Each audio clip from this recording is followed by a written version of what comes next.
नमस्कार, मैं सुरभि। आप देख रहे हैं मुखर संवाद। झारखंड विधानसभा बजट सत्र का दूसरा दिन रहा हंगामेदार।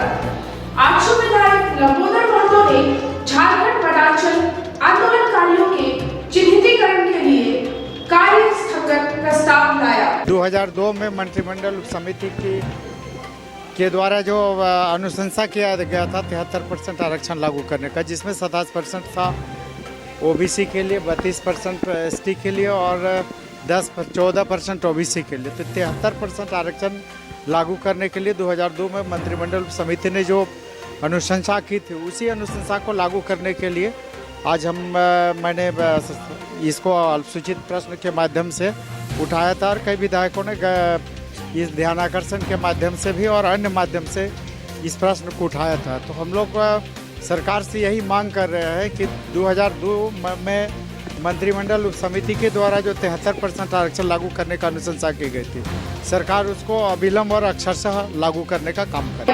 अनंत ओझा ने बांग्लादेशी घुसपैठियों के कार्य स्थगन पर चर्चा की मांग की। एक आंतरिक सुरक्षा और राष्ट्रीय सुरक्षा के लिए महत्वपूर्ण खतरा है, उसके बारे में कार्यस्थगन हमने लाया था और जिसको अध्यक्ष महोदय जी ने बिना चर्चा कराए उसको अनुमान्य किया।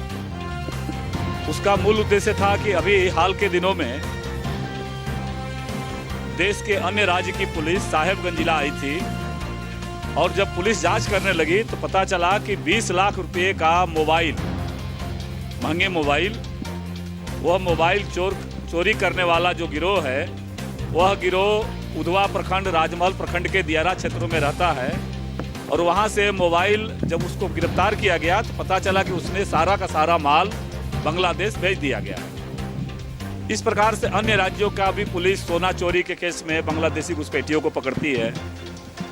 विगत कुछ दिनों से इन घटनाओं में वृद्धि हुआ है और जिस प्रकार से सीमावर्ती क्षेत्रों में, खास करके पश्चिम बंगाल का मालदा और मुर्शिदाबाद जिला जो बांग्लादेश के नज़दीक है और साहेबगंज जिला के सीमा में भी पड़ता है, इन बांग्लादेशी घुसपैठियों के द्वारा लगातार उस क्षेत्र की डेमोग्राफी को बदला जा रहा है। उस क्षेत्र के अंदर अपराधीकृत किए जा रहे हैं, न केवल उस क्षेत्र में बल्कि देश के अन्य राज्यों में जा करके ये आंतरिक सुरक्षा के लिए भी और राष्ट्रीय सुरक्षा के लिए भी खतरा बने हैं। तो सदन के माध्यम से हमने अध्यक्ष महोदय से आग्रह किया था कि आप इन बांग्लादेशियों को चिन्हित करिए। एनआरसी के जो अपडेशन की प्रक्रिया है, वो एनआरसी के माध्यम से इन घुसपैठियों को चिन्हित करें और ऐसे आपराधिक तत्व भारत सरकार से बात करके जो बांग्लादेशियों के द्वारा जो भारत के अंदर घुस करके आ करके और घटना करके अब पुनः बांग्लादेश चले जाते हैं, उस पर कठोरता से सदन के अंदर चर्चा करा करके और इस मामले को पूरा करिए। बीजेपी विधायक अमर पावरी और नवीन जायसवाल नियोजन नीति को लेकर कार्य स्थगन प्रस्ताव लाया। 13/11 आपको कितनी बार मैंने कहा है उसको पढ़ लीजिए, बावरी कमेटी को पढ़ लीजिए और सरकार के फैसले को पढ़ लिए। 2016 में 13 जिलों के लिए महामहिम राज्यपाल की ताकत का 5th शेड्यूल के ताकत का प्रयोग करके 13 जिलों में अपने नागरिकों के लिए 3rd और 4th ग्रेड की नौकरियों को 100% आरक्षण करने का निर्णय रघुवर दास जी की सरकार ने लिया था। उसके बाद आवाज उठा कि 11 जिलों में क्यों नहीं हो। फिर हमारे नेतृत्व में कमेटी बनी, कमेटी ने 3 महीने के अंदर अपना डिसीजन दिया सभी राज्यों का भ्रमण करके और उसके अनुशंसा पर कैबिनेट ने, रघुवर दास जी की सरकार ने 11 जिलों को भी 3rd और 4th ग्रेड नौकरी में 100% रिजर्वेशन किया। 5th शेड्यूल के अंदर ये पावर गवर्नमेंट को है, गवर्नर को है और हम लोगों ने उसी ताकत का प्रयोग किया था। आज पत्थलगड़ी करने के लिए आपके सुप्रीम हाई कोर्ट चला आ रहा है, आपका विधानसभा के अंदर चले जा रहा है 5th शेड्यूल का रेफरेंस दे करके। सरकार के लोग उनके साथ खड़े हैं।